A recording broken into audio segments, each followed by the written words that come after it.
Yeah, Tom, thank you for joining us. So Tom Kalil has played a pivotal role in many, many initiatives in the US government and in the public sector that have created major progress in education, innovation, science, technology, and philanthropy.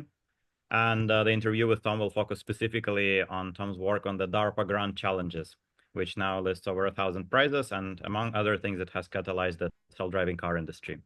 So let's jump in.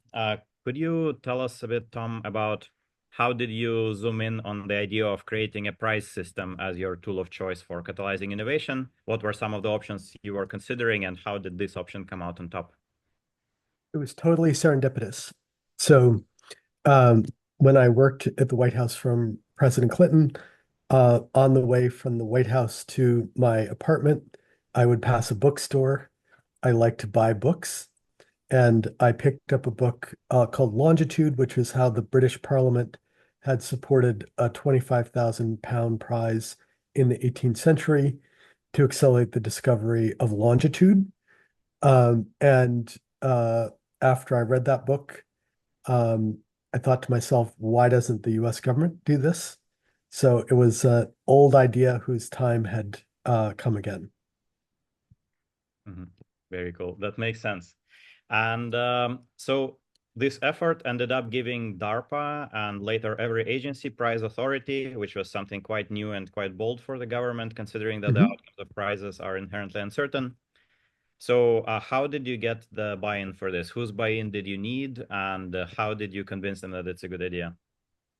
Yeah. So I did this in two time frames. One was when I worked for President Clinton, and the other was when I worked for President Obama. And for President Clinton, I discovered that the DARPA was interested in getting prize authority.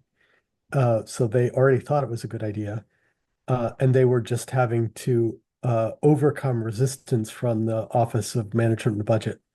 And so, because I was fortunate to work for the president, I could talk to the Office of Management and Budget and say, this is why I think it's a good idea. So, prizes have many features associated with them. One is that the sponsor of the prize only has to pay if someone is successful.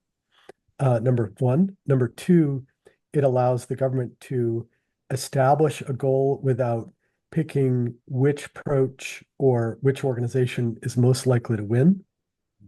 Mhm. It can increase the number of people who are working on a given problem. And it can recruit people who are not necessarily in that field to work on that problem. Mhm. So those were examples of the arguments that I've been making for the use of incentive prizes.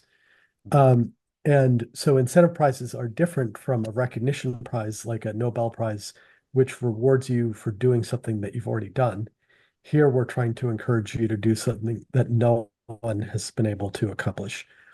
Mhm. And when I came back into government and worked for President Obama, I was able to work with the Senate to get every agency the ability to do incentive prizes for up to $50 million. Very cool. Yeah, let's zoom in on that part where it started applying to so many different agencies. So, what kind of design choices went into, the design of the price system to make sure that it actually makes sense to and is helpful to many agencies that have very different missions and very different cultures and objectives? Yeah.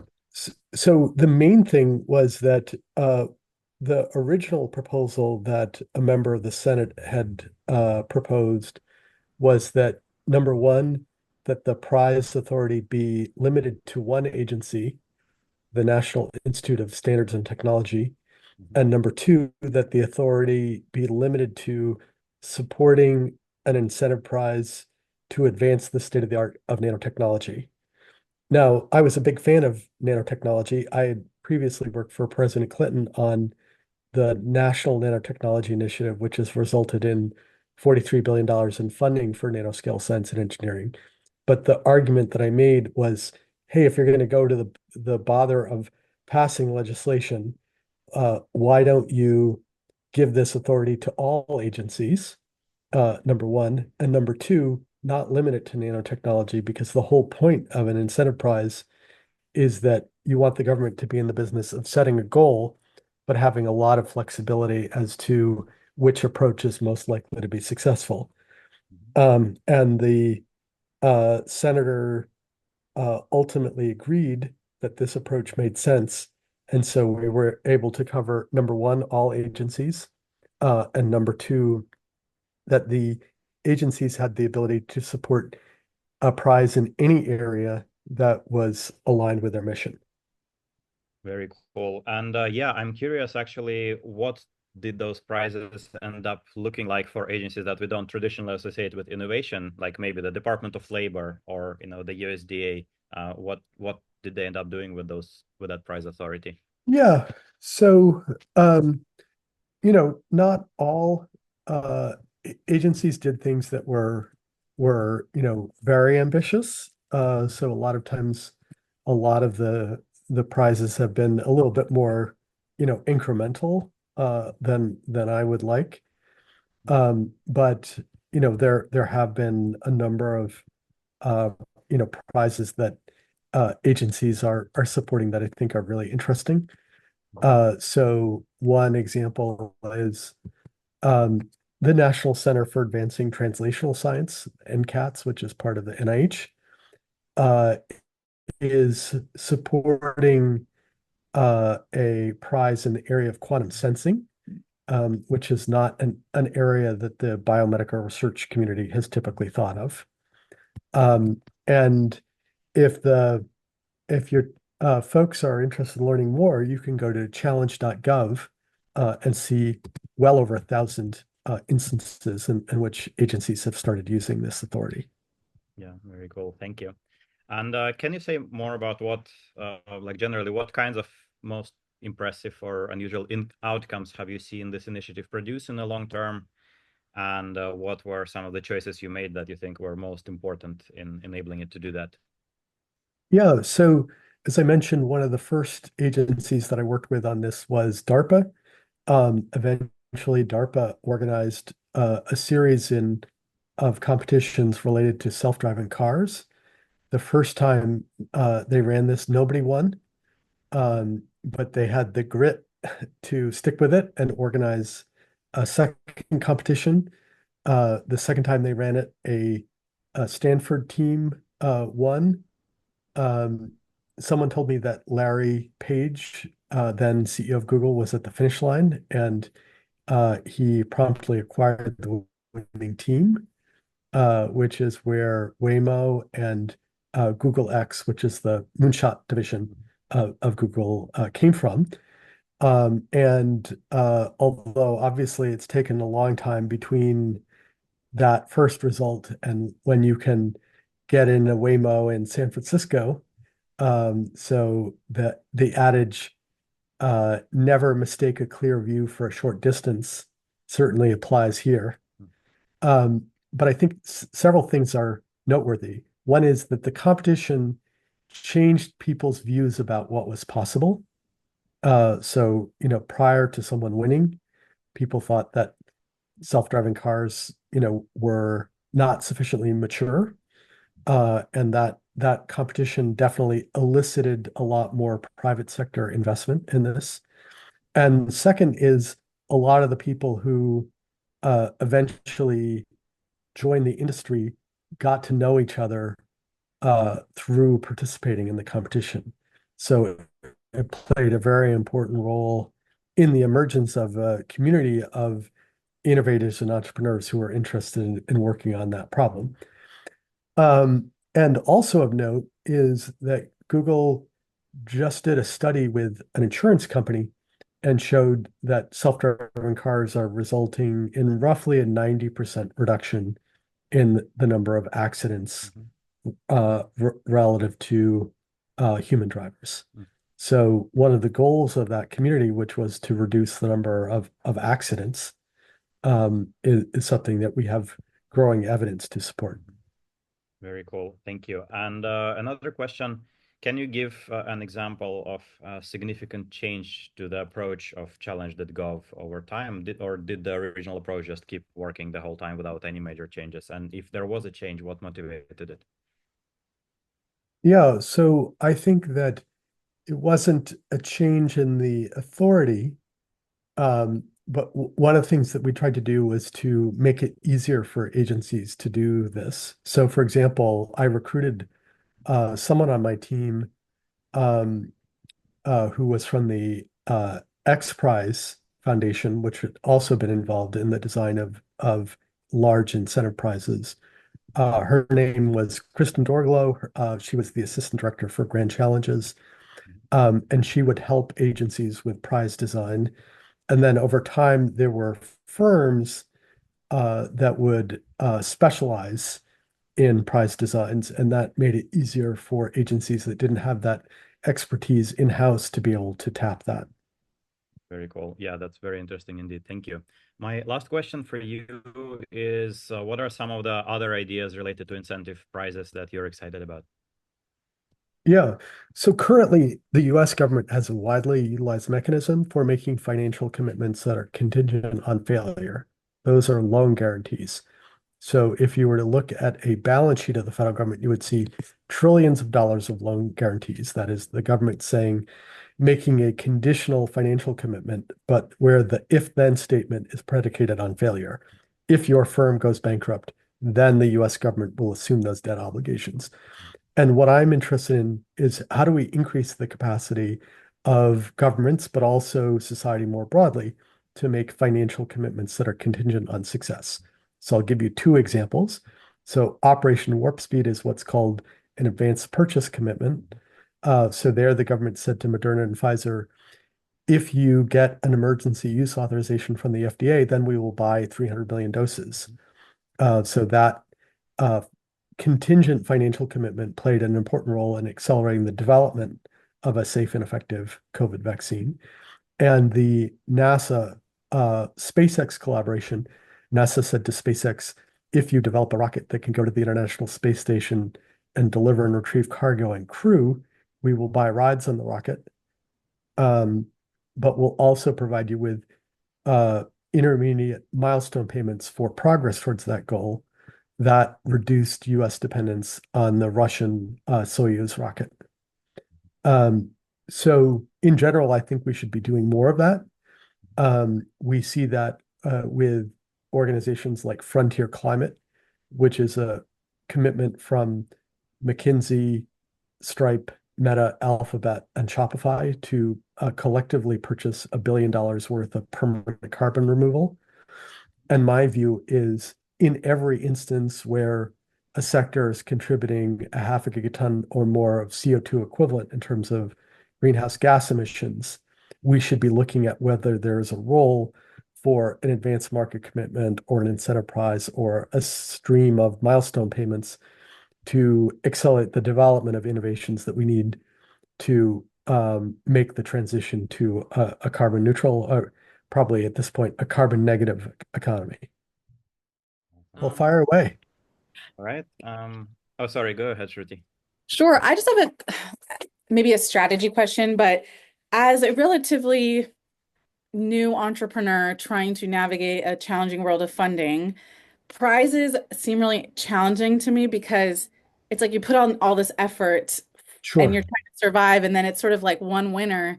And I've done pitch competitions and things similarly. So I guess why that strategy versus maybe seeding a lot more businesses with less capital and seeing which ones kind of continue, so or maybe they're both happening. Yeah. So I think it's never like an either or, right? Like either you do incentive prizes or you do, venture funding or you do research grants. I think the more the idea is that as opposed to being someone who has a hammer and is looking for a nail to hit, you have a hammer and a screwdriver and a saw and a tape measure so that Mm, you have the right tool or combination of tools for the right jobs. So, for example, there was a recent sponsor of a prize that was trying to figure out if we could read the Herculaneum scrolls.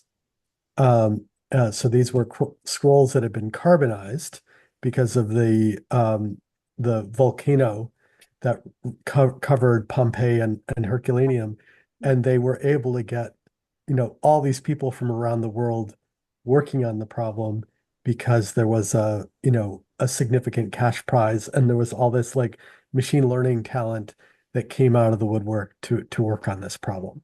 Mm. So so it's not always the right mechanism, but when it is the right mechanism, it was it can be very impressive. Helpful. Thank you. Thank you, Tom. So I have another question.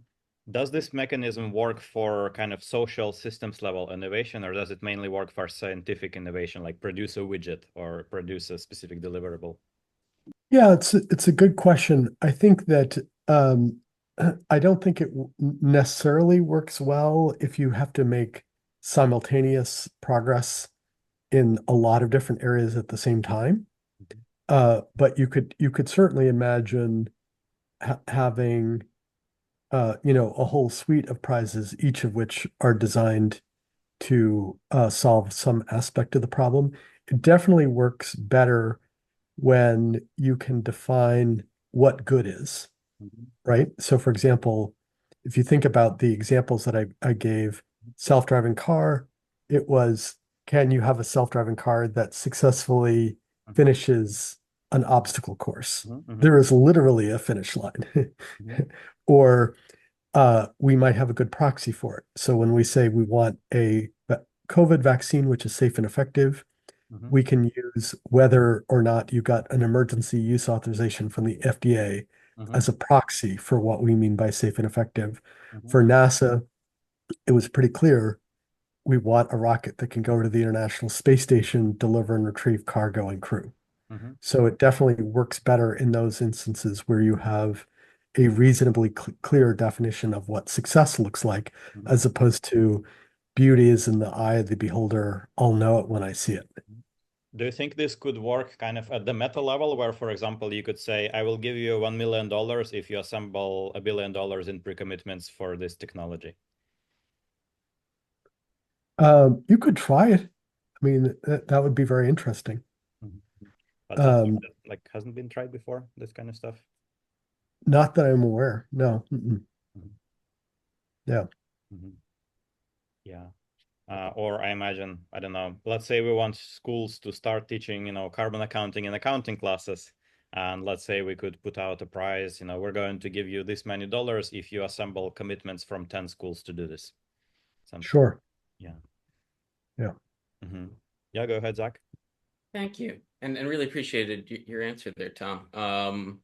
I'd love to pose a question for you, because Renaissance philanthropy is so new, which congratulations, by the way, very exciting. Thank you. One of the questions that Chad asked kind of sparked this. So I've worked in philanthropy for a number of years. A lot of the older institutions where, from my perspective, what we see is a lot of high ambition, but also a lot of difficulty in doing some of the more ambitious or out there ideas. Let's transform the entire economy is an idea that there's a lot of reluctance to move forward.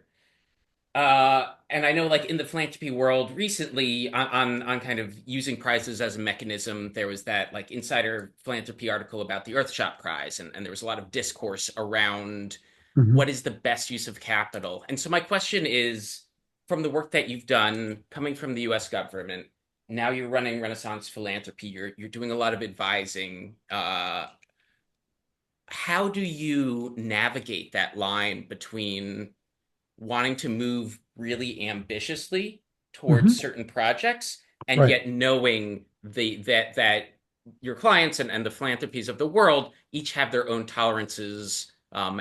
How do you approach that?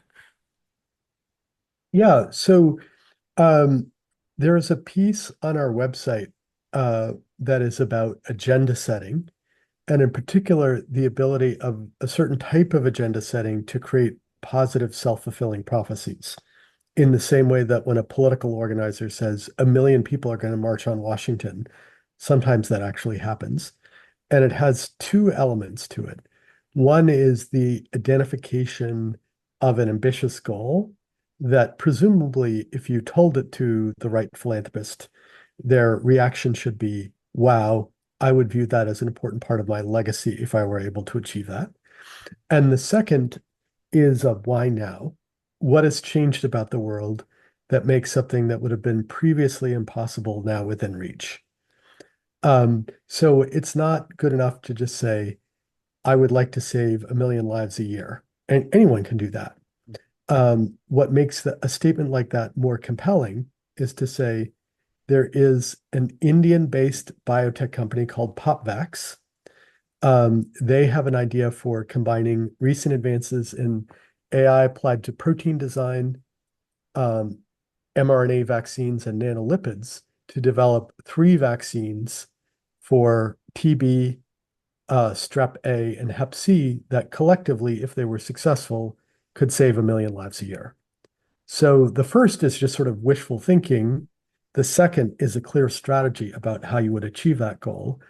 And I think that ambitious goals are more compelling when there is a why now. In other words, these recent advances, all the things that I mentioned, AI applied to protein design, mRNA vaccines, and nanolipids, those are all very new things.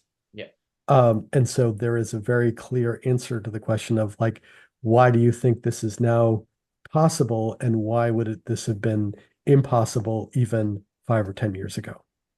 Amazing. And just as a quick follow-up to that, how do you personally determine when you want to, when working with a philanthropy, when having conversations, when you want to push them to be more ambitious or to zoom out a little bit? Do you see that as part of your mandate? And if so, how do Oh, you decide definitely. when it's a waste of time versus when it's worth pushing? Yeah. So, I mean, I think I might start by endeavoring them to meet them when they are, right? So, for Yeah. example, if if I'm having a conversation and they say, I'm really interested in Alzheimer's, I'm going to say, why do you want to work on Alzheimer's? You should be working on malaria or something like that. So, I think that my instinct is to maybe start off by meeting them where they are, but then hopefully over time develop a relationship with them based on trust and mutual understanding that allows us to widen their aperture and expose them to a broader range of ideas. Or, maybe they have a goal and we're able to say, well, you might traditionally think of solving this problem by giving a grant to, this particular type of institution, but here's a new modality that you might not have considered, and these are the circumstances under which you might want to do that. Thank you. Yeah, thank you. I have a question as well, Tom. So you said that the prizes have been quite effective at catalyzing ecosystems in a way around the problem. I wonder if you tried doing anything to make them even more effective at catalyzing these ecosystems, like intentionally creating ecosystems where people who might win on the prize convene or become even more effective or anything like that. Yeah, so one area where I think that is possible is to combine an incentive prize with other types of support. And so an example would be identifying opportunities to lower the barriers to participation. So, for example, when DARPA did their robotics challenge, one of the things they did was to have a phase 1 of the incentive prize that just used modeling and simulation. So anyone could participate in that. And then the winners of that, they would donate the humanoid robot. So by virtue of having this sort of 2-stage approach, they were able to have people participate who didn't have the resources to go out and buy their own humanoid robot.